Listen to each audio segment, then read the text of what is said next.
मैं कितनी वारफ्तगी से उसे सुना रहा था वो सारी बातें, वो सारे किस्से जो उससे मिलने से पेशतर मेरी जिंदगी की हिकायतें थी।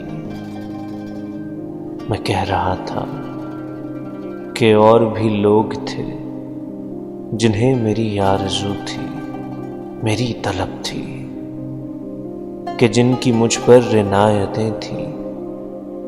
मैं कह रहा था कि उनमें कुछ को तो मैंने जान से अजीज जाना, मगर उनमें से बाज को मेरी बेदिली से शिकायतें थी।